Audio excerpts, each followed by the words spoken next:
All right, so hopefully you've given these a try, but in each case we want to do two things. First, tell if it's a permutation or combination. Remember that permutation means that the position matters, and a combination it does not matter. And then secondly, how many possible ways could each of these scenarios happen? So scenario one, 32 people need to take an elevator to the top floor. They will go, in groups of 8, and they're deciding who will take the elevator on its second trip. That information, a lot of math problems, sometimes they give you information that you don't really need or care about. We don't care if it's the second trip or the fifth trip or the 29th trip. It doesn't really matter. We just care that they're going in groups of 8.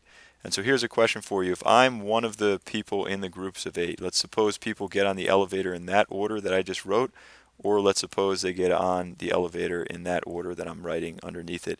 And the question I have for you, is there any difference? And the answer is no. If you are person A, if you're Albert, you get to go on the elevator right here, and so does this last person. So does Harriet, let's say. Can't think of another name that starts with H.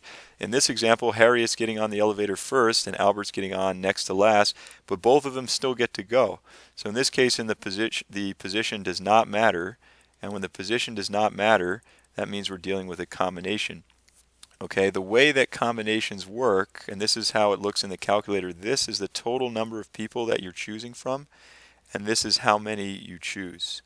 Okay, so the total, and then R represents how many chosen. So there are 32 total people, and we are choosing groups of 8. So we're choosing 8 of them. So whatever that number is in the calculator is going to be our answer, and let's find that right now. So here's how we would do that. We want 32, and then we want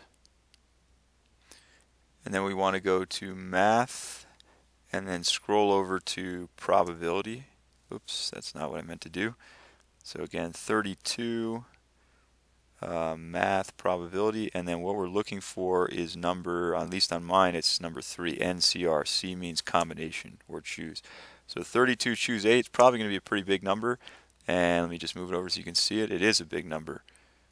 It's 100, what is that? 10,518,300. So these numbers tend to be pretty large. Factorials in general are large numbers. All right, scenario 2, 4 out of 16 students will ride in a car instead of a van. So you have 16 people, 4 of them get to ride in a car. So let's say it's A, B, C, D who get chosen, or picked, I should say, or let's say it's D, B, C, A. And the question is there any difference? And it's just like the elevator problem. There is no difference. If A gets chosen first or if A gets chosen last, he still gets to ride in the car. So it's going to be a combination. We have 16 people, and we're choosing 4 of them. So 16 choose 4, and we put that in a calculator. I'm just going to do it.